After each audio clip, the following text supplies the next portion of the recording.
তো hello guys, welcome back to my কৃষি খামার। তা দেখুন মাছগুলো তুলে কিভাবে ছাড়বো। দেখুন মাছগুলো ছাড়তে গেলে আপনারা এরকম একটা হাতল নেবেন আর এরকম একটা চুবড়ি নেবেন। চুবড়িটা নেওয়ার পরে আপনারা এইরকমভাবে মাছগুলোকে ছাড়বেন। দেখুন মাছগুলো ছাড়ার নিয়ম হচ্ছে এইভাবে মাছ ছাড়তে হয়। দেখেছেন মাছ কি সুন্দর চলে যাচ্ছে, দেখুন সব দেখুন বেরিয়ে যাচ্ছে অটোমেটিক।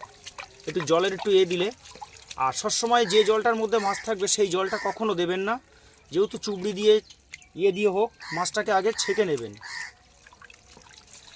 সব মাছ চলে যাবে, দেখুন কিভাবে মাছ চলে যাচ্ছে সব অটোমেটিক।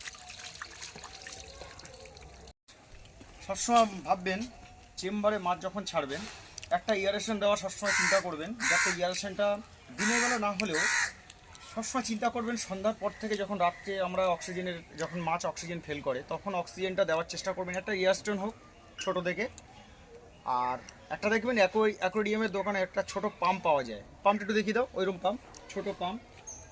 এইরকম পাম্প আপনারা যত সাশ্রয় করা যায়, দেখুন সবসময় খরচার দিকে এগোবেন না, সবসময় ছোটো পুঁজি থেকে এগোবেন। দেখুন এই একটা পাম্প পাওয়া যায়, এর দাম আছে প্রায় 250 টাকা। ওর চেয়েও ছোটো ওয়াটের মাল আছে, সেটা দিয়ে আপনারা করতে পারেন। আর বন্ধুরা একদম খরচার দিকে কখনো এগোবেন না। মাছ চাষ করবেন অল্প পুঁজিতে। আর মাছ যখন আপনার শুট খেয়ে যাবে না হাতে, তখন মাছ একটা বড় প্রজেক্ট করে বা ছোটোর থেকে একটা সিমেন্টের ট্যাঙ্ক হোক, তখন আপনারা খরচা করে করবেন। দেখবেন আগে প্র্যাকটিস করে নেন, তারপরে যখন আপনারা সব কিছু শিখে নেবেন তখন আপনাদের কাছে ইজি মনে হবে। তা আজকে আমি অনেকটা পরিশ্রম খাটিয়েই আজকে এই জায়গাটায় এসেছি। আমি একটা চাকরি করছি সূত্রে, প্লাস আমি এতে সময় দিতে পারছি না। তা যতটা সময় দিচ্ছি আমার বাড়ির লোক ততটা অনেকটাই সাপোর্ট দিচ্ছে। তা আমি একার দ্বারা সম্ভব হয়ে ওঠে না। তা বন্ধুরা যতটা পারবেন, আপনার জায়গা যদি পড়ে থাকে বাড়িতে, সবসময় চেষ্টা করবেন বাড়িতে কিছু না কিছু করে রাখার, যাতে সবাই যে দেখতে পারি কম বেশি। তাই একার দ্বারা তো সম্ভব হয় না। তা আপনাদের কাছে একটাই কথা অনুরোধ, ভিডিওটা সবসময় পুরোটা দেখার চেষ্টা করবেন, তাহলে জিনিসটা বুঝতে পারবেন। মাছ চাষটা এমন একটা বিষয়, আপনাদেরকে আমি প্র্যাকটিক্যালে যদি আপনাদেরকে দেখাই, আপনারা কিন্তু শিখতে পারবেন না। আপনারা যতক্ষণ নিজে প্র্যাকটিস করবেন, বড় একটা ধাক্কা খান। আমার কথা হচ্ছে আপনারা যে কোনো একটা কাজে এগোবেন, তখন দেখবেন নিজে যতক্ষণই আপনারা চেষ্টা করবেন না, প্রচেষ্টায় যতটা যথারীতি আপনি দেখবেন ততটাই শিখতে পেরেছেন। আপনি যদি কারুর দ্বারা আপনি পুরোটাই হেল্প চান না, তাহলে আপনি সাকসেস হবেন না কখনো। আপনাকে সহযোগিতা করার অনেক লোক আছে, কিন্তু অথেন্টিক জায়গায় গিয়ে শিখবেন। আমি যতটা ভিডিও দেওয়ার চেষ্টা করি, আমি সত্যি কথা পিউরিফাই, একদম খাঁটি, কোনো মিথ্যার এর মধ্যে কোনো গল্প নেই।